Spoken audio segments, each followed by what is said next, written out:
Despite his loss in Georgia and despite his repeated failures in court, President Trump is still not admitting defeat. So what can we expect in these next 2 months until Inauguration Day? Joining us now, CNN political analyst and journalist and author, Carl Bernstein. Carl, great to see you. Good to be with you. I guess let's just start there. That was interesting. Hearing Secretary Raffensperger, who has had a bullseye on him since he decided to stick with the facts and stick with the numbers and admit that Joe Biden won. President Trump has had him in his crosshairs, and yet he said, I am a proud Trump supporter, he just said. And, that just leads us to what the Republicans, the silence of the Republicans as all of this happens. What are your thoughts on why they're staying so silent? First, he just said what every Republican member of the Senate of the United States should have been saying weeks ago.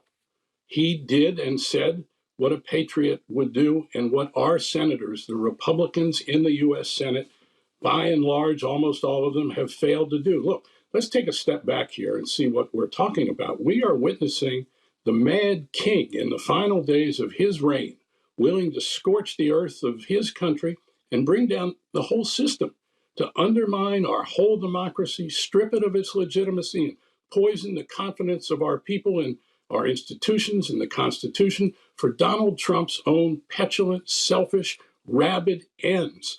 We have a president of the United States for the first time in our history sabotaging his country. That's where we are. And will these Republicans continue to allow it for another day?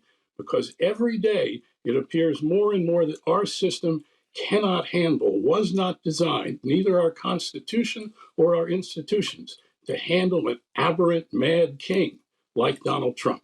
Well, I can answer your question. Will they allow it for another day? Yes. Yes.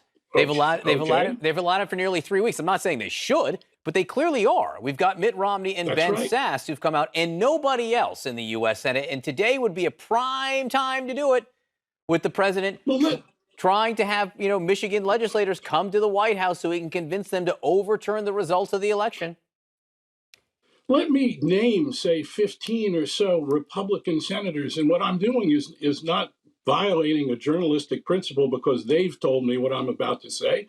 But for 2 or 3 years, I've talked to members of staffs of the senators, members of committees, staff people, aides, assistants, people who have worked for these people. Let's look at 15 of these Republican senators who really disdain and even despise Donald Trump, have said so to each other. Let's talk about Rob Portman, Lamar Alexander, Ben Sasse, Roy Blunt, Susan Collins, Lisa Murkowski, John Cornyn, John Thune, Mitt Romney, we know, Mike Braun, Todd Young, Tim Scott, Marco Rubio, Chuck Grassley, Richard Burr, and there are others. Many, if not most, of these individuals, from what I have been told, were happy to see Donald Trump defeated in this election as long as the Senate could be controlled by the Republicans.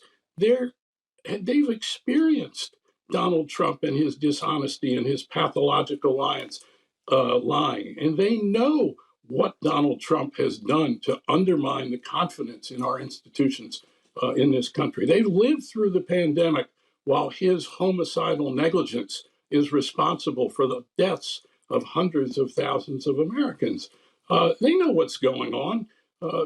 Mr. McConnell knows what's going on. And finally, I'm told in the last 24, 48 hours, I believe he and some others are attempting to find a way to somehow bring the country off the ledge that we are on because of the Mad King and what he is doing while Rudy Giuliani and Steve Bannon and others whisper these conspiracies in his ears.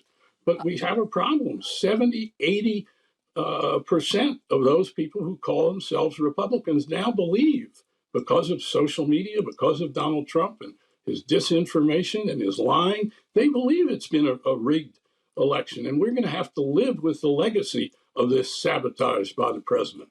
Carl, it's really interesting to hear you lay out that litany of Republicans who say one thing publicly often and a different thing privately, obviously, to reporters. And so when you say that your sense is from your reporting that they have some sort of plan to walk us off the ledge, well, back from the ledge, I should say, saving us, what would that look like? Well, first of all, it may be too little too late, because the confidence in our institutions that Trump has wanted in his sabotage of the country, bringing us from a cold civil war to pouring the flames onto that cold civil war and igniting it, so we're very close to a real cultural civil war and perhaps violence, because of his refusal to accept the will of the people in election, because he has attempted and failed at a coup. Imagine a coup attempt by a president of the United States to undermine our electoral system. And he announced before the election he was going to attempt this coup by voter suppression, by illegitimizing the process, saying it was rigged against us. And then when the votes came in against him, he followed up on the attempt at a coup. So it might be a little late to talk us off the ledge in this country by some of these senators. And I'm not at all sure it'll succeed. And what might it look like? It might look like a few, and I don't know this yet because I'm still trying to report exactly what's going on. There has been resistance, as we know, in the intelligence community, in the defense community, to some of what Donald Trump has been trying to do, or perhaps talking to the president that he cannot invade, use troops, attack Iran in some ways. People are fighting back within our institutions, but it's not clear at all that these senators will succeed, because can the system actually handle a Donald Trump? Yeah. Carl Bernstein, I have to say, if there's anyone who's an expert on the final days, it's you. Literally wrote the book, The Final Days on the Nixon Presidency, and I know you're even more concerned now than you were then. Thank you. Much more concerned. Nixon left. Republicans convinced him he had to go, and he did. Thank you, Carl. Great to talk to you as always. Treasury Secretary Steve Mnuchin pulled